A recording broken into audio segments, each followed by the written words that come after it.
Welcome to Showtime 49.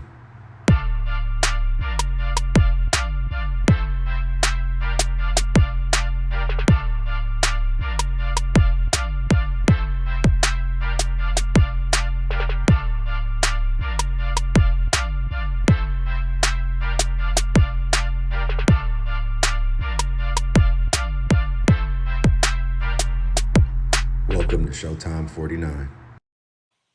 What's good, y'all? Know I had to tap in. I'm still feeling a little salty about how the Lakers season ended, but it's cool because now that I've had time to sit back and really think about it, we started off this season 2-10, and we had Westbrook on our team, and it's no slight to Westbrook, but it just wasn't a good fit. So we make all our trades, and I don't know if anybody else really paid attention to this series the way that I look at it, but something that's I've been harking on a lot, which is team chemistry. What you saw from Denver, to me, it wasn't necessarily that they were just a much better team. To me, they had more chemistry. They've been playing together longer. They were healthy and everything. And the way they moved the ball, the way they just play in general, their shot making, the way they trust in each other, the pickups that they made this year with KCP, and Bruce Brown, that that means something. And that's something that the Lakers have been lacking for years because we always chase stars instead of keeping our core together, like actually meaning it and doing it, and seeing what we can grow from. Because our team would be pretty nasty right now if we had Alex Caruso, if we had Brandon Ingram, Lonzo Ball, Julius Randle. You know what I'm saying? I'm just saying, like, those are people that we've had. Not saying that they're going to make or break the reason why we win a championship in the near future or anything, but having solid pieces that have been playing together that feel comfortable, that's not fearing getting traded and all those things, it means something. And the Lakers fought really hard and they got to the Western Conference Finals when they had a 0.3% chance of even making the playoffs. So let's not sit here and act like our season was a total failure. And I see all the memes and social media, and I mean, nobody goes social media doesn't go harder on any other team than the Lakers. They didn't go on harder. They didn't go this hard on the Warriors. They didn't go this hard on the Grizzlies. And the Grizzlies deserved it. And they didn't go as hard on them. But just because it's LeBron and the Lakers, and I get what comes with our type of stature, I get what comes from us, what we do, how we've been. And like I said, unless you're a fan of Denver or the Celtics, like I really just don't want to hear from you because Denver, yes, I just won. So rightfully so. Congratulations to you guys. You guys are amazing in fourth quarters. It didn't matter. Seemed like no matter what we did, you guys still found a way to get the lead. The games, the point differential for all the four games, it was like 24 points or something like that. Like the lowest, one of the lowest ever. So we didn't get swept and we just got whooped like it was total annihilation. We lost four close games. It very easily could have went another way, but it didn't. And when it's your time, when you win a championship, things just happen to go your way. Crazy shots just happen to go in. And we all witnessed that. We all witnessed Jokic making crazy shots, Jamal Murray making crazy shots, fading away, leaning out of bounds, end of the shot clock, end of the quarter. We all experienced that. And that stuff isn't normal.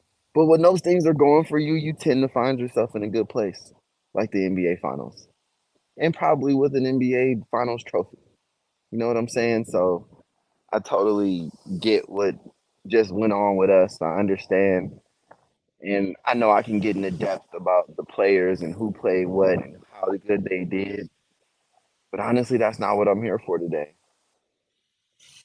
It's all the scrutiny I've been seeing, which is for no reason because we turned it around majorly, majorly. And I'm extremely happy about how we did.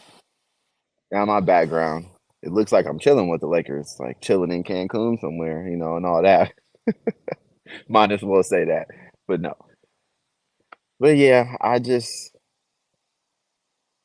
have to say one thing about the players though, and our big three is supposed to be LeBron, Anthony Davis, and D'Angelo Russell. But to me, that clearly changed, and our big three is LeBron, Anthony Davis, and Austin Reeves. I feel like D'Lo possibly could be on the chopping block. And I was a fan of D'Lo. I was a fan of him coming to the league. I mean, coming to our team, but he is inconsistent, as we saw. He had a lot to do with why we beat the Warriors. If he played like he did this series against the Warriors, we wouldn't have made it. We definitely would have lost that series. But D'Angelo Russell was there. There was a lot of factors, but he was a very important one. He carried us sometimes in the victories. Carried us enough for Lonnie Walker to all of a sudden carry us over. That's why this season felt so special. It felt like those things I was saying earlier. It felt like things were bouncing our way, and we could possibly pull this off as a number 7 seed, but it didn't. We met with Denver, and it was their time, and it showed big time. Now, as far as what we should do for this offseason, Rob Pelinka says he wants to keep the core together. And of course, that's what we want to hear. At least that's what I want to hear. But are you going to actually do it? Because I've heard that before. I saw a tweet with Kyle Kuzma because he's heard it before too. And we know where he ended up, not on the Lakers, to the Wizards. He's like, like it. So I don't know, but people are going to want to pay Austin Reeves. I don't care what the number is. We need to match that man. That man is different. He has everything that we need. Even like he's better than a role player to me. I saw a poll up between Austin Reeves and Jordan Poole. Who would you rather have? And I'm not just saying this because I'm a Laker. From what I've seen, especially in this postseason, I'm going with Austin Reeves. Second year player. His IQ. He plays with one of the players that has one of the highest IQs ever, LeBron James. And I feel like he can make his imprint on the game even more, but he still has to hold himself back a little bit for LeBron, for AD, so they can go ahead and go off and do their thing. But if they just give Austin the green light, man, there's no telling what he could really be. And LeBron wouldn't have to work so hard. I was really proud of LeBron's defense in the Western Conference Finals. I was proud of him taking on the task of trying to guard Jokic and trying to guard Jamal Murray in the same thing. Like I appreciate effort, and I appreciated LeBron for that. Offensively, we got some conversations to have. Some 3-point shots, you feel me? You hit some in game 4, but you went crazy game 4. Yeah, 40. I ain't got nothing to say. But we still caught another L somehow. And I mean, their energy just stayed consistent. It stayed high. Their shooting stayed dang near consistent. Like when they had moments where they went a little bit lower in the shooting, but we didn't capitalize all the time. We also were missing sometimes, which we could have blew games open, but we didn't. We just stayed hovering. And then when they get hot, this is the time where we just decide to miss layups and can't make a jump shot, can't make anything. I mean, Anthony Davis couldn't even finish over Jamal Murray a playoff. So I'm like, wow. But Jamal Murray will finish over anyone. So I don't know. They just play with a little bit more effort to me. They closed games out better. Hence they won. Shots went their way. They won. But I'm very proud of our Laker team and where we went. I'm gonna tell everybody don't read no stock to LeBron. He's not retiring. We didn't all know he wanted to play with his son. So why would he get to 1 year away? 1 year. 1 year away from playing his son. Playing with his son. And be like, I'm good. Come on, bro. You're LeBron James. And you just got swept. You're not gonna end your career like that.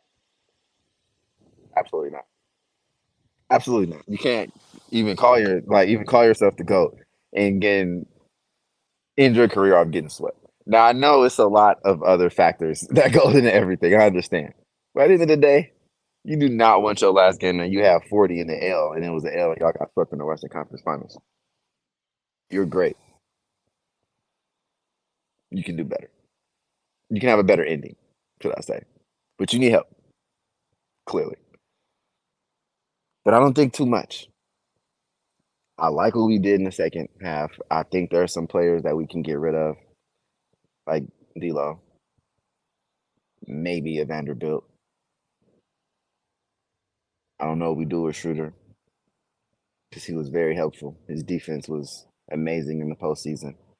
Another thing, man, we've been in like playoff game 7 mode for like 40 games. I don't even think it's realistic to think that can stay consistent for that long. But I'm happy anyway, regardless. But anyway, back to the players that I think can be traded. Yeah, those are the three.